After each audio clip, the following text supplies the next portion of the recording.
Bismillahirrahmanirrahim. Assalamualaikum warahmatullahi wabarakatuh. Sampurasun, salam sejahtera bagi kita semua. Shalom, Om Swastiastu, Namo Buddhaya, Wedi Dongpian, salam kebajikan. Hello everyone, hello Kesanian. I'm Chandra Dibitoto. I'm a student at Vocational School di Kuningan. Of course, I live in Kuningan City. Law violation are anywhere, and that can be allowed.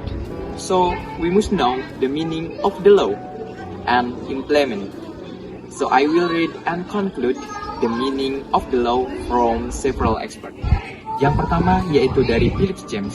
Hukum adalah tubuh untuk aturan agar menjadi arahan bagi perilaku manusia dan memiliki sifat yang memaksa.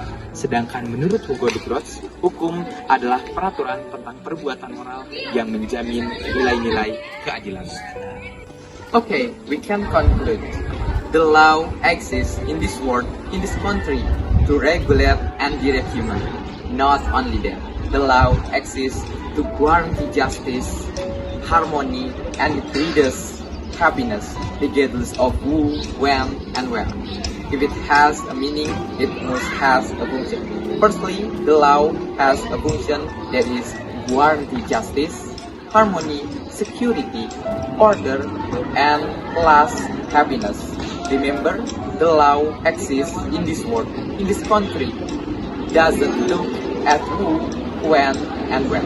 So, I will give you example of application of law in everyday life. Penegakan hukum dalam kehidupan sehari-hari yang pertama yaitu menjauhi tindak kriminal dengan tidak melakukan pembulian, tawuran, dan pelecehan. Yang kedua yaitu menjaga keamanan dan ketertiban lingkungan karena bukan hanya tugas polisi dan TNI yang menjaga lingkungan, tetapi kita selaku warga negara harus ikut serta dalam menjaga keamanan dan lingkungan karena itu sudah tertera pada pasal 30 ayat 1. Yang ketiga yaitu membayar pajak tepat waktu dan yang keempat yaitu mematuhi aturan lalu lintas. Berdasarkan bentuknya hukum terbagi menjadi dua, yaitu hukum tertulis dan hukum tidak tertulis. Hukum tertulis yaitu hukum yang tercantum pada peraturan negara dan bersifat tegas dan menjamin kepastian hukum.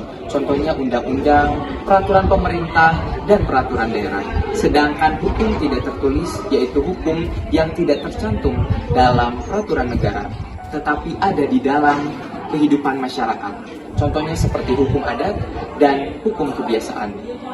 The next, I will explain what human rights are, types of human rights, and example of human rights violation. Oke, saya akan menjelaskan arti dari hak asasi manusia. Hak asasi manusia adalah seperangkat hak yang melekat pada hakikat dan martabat manusia sebagai makhluk Tuhan yang Maha Esa dan merupakan anugerah yang wajib kita hormati, junjung tinggi, dan dilindungi oleh negara, hukum, pemerintahan, dan setiap orang demi kehormatan dan perlindungan harkat dan martabat manusia. Oleh karena itu, pada 10 Desember 1948, Majelis Umum PBB mencetuskan 30 jenis hak asasi manusia pada saat Deklarasi Universal Hak Asasi Manusia. Yang pertama yaitu terlahir bebas dan mendapatkan perlakuan yang sama. Hak tanpa ada diskriminasi, hak untuk hidup, hak tanpa perbudakan, bebas dari penyiksaan, dan perlakuan yang merendahkan. Akan memberikan contoh pelanggaran hak asasi manusia yang ada di negara ini, yaitu tepatnya pada 1989 di Lampung, yaitu peristiwa Talang Sari, memakan korban sebanyak 27 orang dinyatakan meninggal tanpa proses hukum atau judicial killing, 5 orang diculik, 78 orang dihilangkan secara paksa, 23 orang ditangkap secara paksa, dan 34 orang diusir sewenang-wenang. Oleh karena itu, kita harus tingkatkan literasi kita akan hukum dan hak asasi manusia. Jika itu diimplementasikan, maka keadilan akan didapatkan oleh siapapun, kapanpun, dan dimanapun.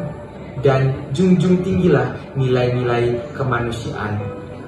Maka dari itu, kita harus mewujudkan keterbukaan atau transparansi di bidang hukum.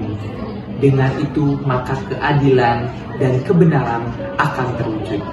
So, I believe if all of this is implemented, violation of law and human rights will not occur.